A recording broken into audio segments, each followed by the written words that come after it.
အားလုံးပဲမင်္ဂလာပါကျွန်တော်ဒီနေ့ဒီဗီဒီယိုလေးကတော့ကျွန်တော်တို့ဒီကိုကိုdata collection found နဲ့ကျွန်တော် Android phone တို့ချိတ်ဆက်တာကိုမျှဝေသွားမှာဖြစ်ပါတယ်ဒီမှာဆိုလို့ရှိရင်ကျွန်တော်ဒီစောက်ထားတဲ့ found လေးတစ်ခုရှိတယ် feedback collection for WDIM's webinar ဆိုတဲ့ found လေးဖြစ်ပါတယ်ကျွန်တော်တို့ဒီကျွန်တော်အသုံးပြုမဲ့ found ကို Android phone နဲ့ကိုmobile phone နဲ့ကိုထည့်မယ်ဆိုလို့ရှိရင်ကျွန်တော်တို့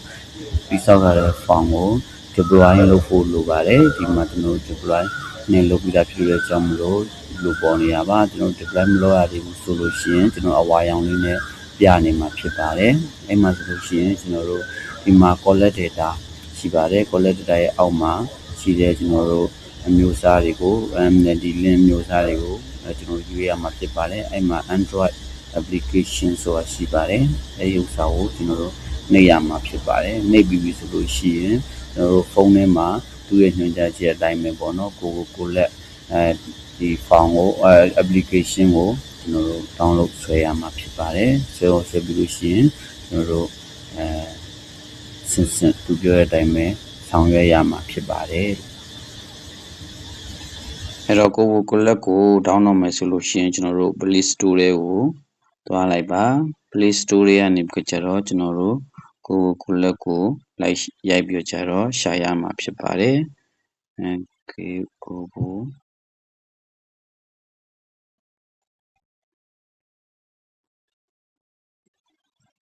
ကိုလက် AVV ရှိပါတယ်အဲမှာကျွန်တော်တို့ဒီမှာအမှန်ချစ်ကလေးနဲ့၄တောင်းနဲ့မှာအမှန်ချစ်ကလေးပါတဲ့ဥစ္စာကို install လုပ်ရမှာဖြစ်ပါတယ်အဲတော့ install လုပ်မယ်ဆိုလို့ရှိရင်ကျွန်တော်တို့ဒီ internet ပေါ်မူတည်ပြီးကြတော့အနည်းငယ်ကြာနိုင်ပါတယ်အဲမှာဆိုလို့ရှိရင်ကျွန်တော်တို့ကopen ကိုနှိပ်လိုက်ပါနှိပ်ပြီးဆိုလို့ရှိရင်ကျွန်တော်တို့ကျွန်တော်တို့ဒီမှာပြောထားတဲ့အတိုင်းပေါ့နော်ဒီ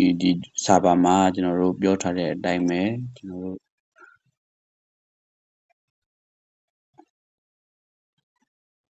မှာပြောထားတဲ့အတိုင်းပဲ manually enter project detail ကိုနှိပ်လိုက်ပါနှိပ်ပြီးဆိုလို့ရှိရင်သူ့ရဲ့ကျွန်တော်တို့ URL ကိုထည့်ရမှာဖြစ်ပါတယ် URL က https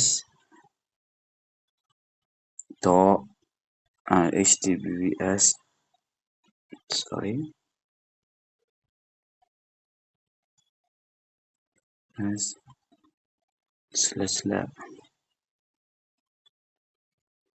လူတိုင်းလေးရိုက်ထည့်ရမှာဖြစ်ပါတယ်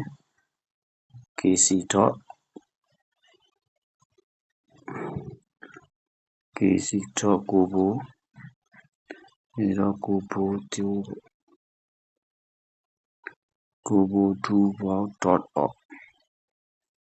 ဟိုအကြည့်နေရမှာဖြစ်ပါတယ် username ကတော့ကျွန်တော်တို့ဒီမှာရှိနေတဲ့ username ကိုထည့်ရမှာဖြစ်ပါတယ် username ကဒီမှာပေါ်နေတဲ့ username ဖြစ်ပါတယ်ကိုယ့်ရဲ့ account မှာဆိုလို့ရှိရင်လည်းဒီနားလေးမှာပေါ်နေမှာဖြစ်ပါတယ်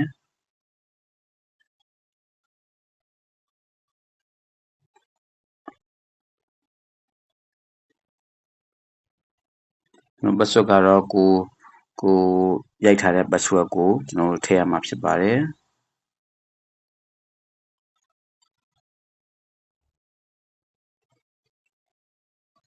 ကိုနှိပ်ရမှာဖြစ်ပါတယ်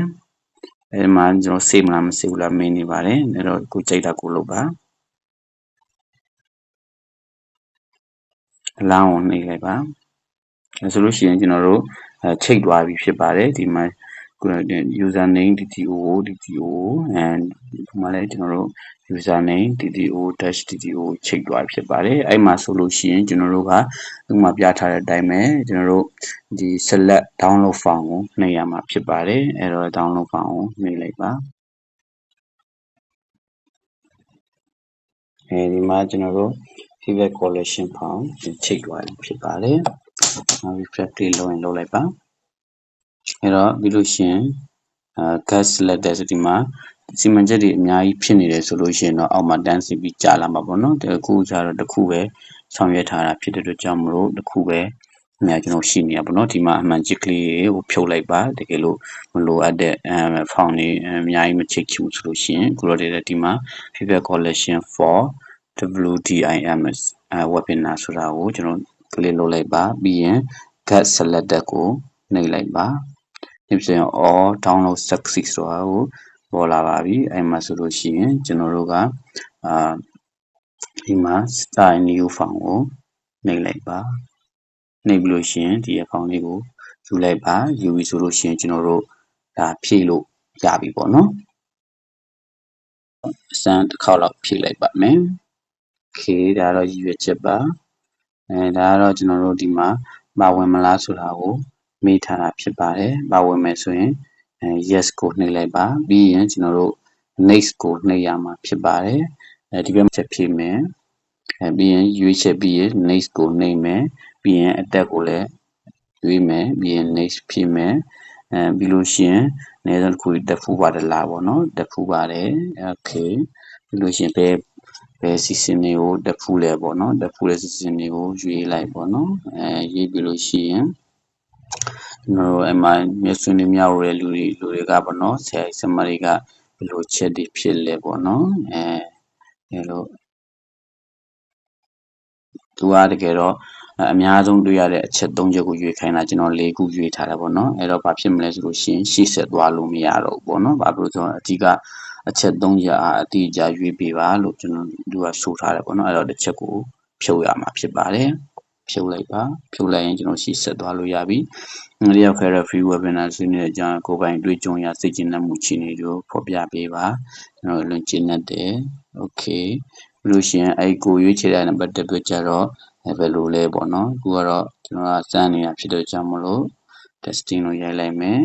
ပြီးရင်ကျွန်တော်ဆက်သွားမယ်အနာဂတ်ရှိနေမှာဘာကြီးလိုချင်လဲပေါ့AI အကြောင်းသိချင်နေဆိုရင် AI အကြောင်းရေးလိုက်ပေါ့နော်ပြီးလို့ရှိရင်ဘာတွေဆွေးနွေးကြည့်မှာလဲပေါ့နော် testing ကြည့်လိုက်မနော် testing မှာပြီးလို့ရှိရင်ကျွန်တော်တို့ဖြည့်လို့ရပြီဆိုလို့ရှိရင်ကျေးဇူးထူးတင်ရှိပါတယ်တဲ့ကျွန်တော်တို့ဆိုရင် next ကိုနှိပ်လိုက်ပါနှိပ်ပြီးလို့ရှိရင်ကျွန်တော်တို့ဒီစပြင်ခြင်းနေရဆိုလို့ရှိရင်တော့ save class မှာပဲထားမယ်မပြင်ခြင်းတော့ဘူးဆိုလို့ရှိရင် finalize ကိုတခါတည်းနှိပ်လိုက်ပါပေါ့နော်နှိပ်လိုက်ပြီဆိုလို့ရှိရင်ဒီမှာ ready to send မှာကျွန်တော်တို့တစ်ဖောင်ကျွန်တော်တစ်ခုကောက်ထားရောက်သွားပြီပေါ့နော်ရောက်သွားပြီဆိုလို့ရှိရင်ကျွန်တော်အဲ့လေးကိုနှိပ်လိုက်ပါနှိပ်လိုက်မယ်ဆိုလို့ရှိရင်ဒါကျွန်တော်ဖြည့်ထားတဲ့ဖောင်ပေါ့နော်အဲ့ဖောင်ကိုပို့ခြင်းနေဆိုလို့ရှိရင်ကျွန်တော်တို့ကအမှန်ချစ်ကလေးချစ်လိုက်ပါချစ်ပြီးကြလို့ရှိရင် send selected ဆိုတာရှိရပေါ့နော်ဒါလေးကိုကျွန်တော်တို့နှိပ်လိုက်မယ်ဆိုလို့ရှိရင် upload result ရပါပြီအဲ့တော့ successful submission ဆိုတာဖြစ်သွားပြီလို့သူကပြောပါတယ်အဲ့တော့ကျွန်တော်တို့ okay နှိပ်လိုက်မယ်ပေါ့နော်အဲ့ဒါဆိုလို့ရှိရင်ကျွန်တော်တို့ဒီ ready to send မှာမရှိတော့ဘဲနဲ့ send မှာတစ်ပေါင်းကို send ပြီးပါပြီဆိုတာကိုသူကပြလာပြီနောက်ကထပ်ပြီးတော့ပို့ခြင်းနဲ့ဆိုလို့ရှိရင်လည်းနောက်ထပ်တစ်ပေါင်းကောက်ပဲဆိုလို့ရှိရင်ကျွန်တော်တို့က start new form ကိုနှိပ်လိုက်ပါနှိပ်ပြီးလို့ရှိရင် form လို့ကိုယူလိုက်ပါပေါ့နော်ယူပြီးလို့ရှိရင်စောနာအတိုင်းပဲကျွန်တော်တို့လိုအပ်တာတွေကိုဖြည့်ဒီခါတော့ကျွန်တော်မပါဝင်မှုကိုဖြည့်လိုက်မှာပေါ့နော်မပါဝင်ဖြည့်လိုက်မယ်ဆိုလို့ရှိရင်ဘာလာမလဲဆိုရင်ဘယ်အကြောင်းအရာကြီးသိချင်နေလဲပေါ့နော်အခုလို့ရ testing လုပ်လိုက်မယ် okay next ကိုနှိပ်လိုက်ပါကြံ့ကြံ့ပြလိုက်လဲtesting ပေါ့နော် okay အဲ့တော့ကျေးဇူးတင်ပါတယ်မဖြည့်ခြင်းတဲ့လူတွေစီကလည်းကြံ့ကြံ့ကောက်တယ်ပေါ့နော်ပြီးလို့ရှိရင်ကျွန်တော်တို့save address ကိုနှိပ်မလား finalize ကိုနှိပ်လိုက်မှာပေါ့နော်save address နှိပ်လို့လည်းရတယ်အဲ့တော့ ready to send မှာတစ်ဖောင်ရှိနေတာပေါ့နော်အဲ့ဥစ္စာကိုကျွန်တော် server တွေကိုပို့ဖို့လိုနေတာပေါ့နော်အဲ့မှာ internet ဖွင့်ပြီးကြတော့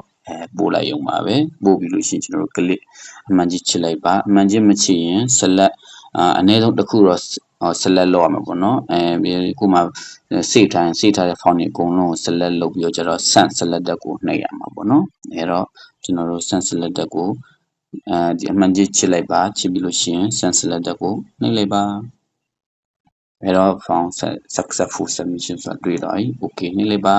ဝင်နေလို့ရှိရင်ဒီမှာကျွန်တော်တို့ပို့ပြီးတာ2ဖောင်ရှိသွားပြီ ready to send မှာ1ဖောင်မှမရှိတော့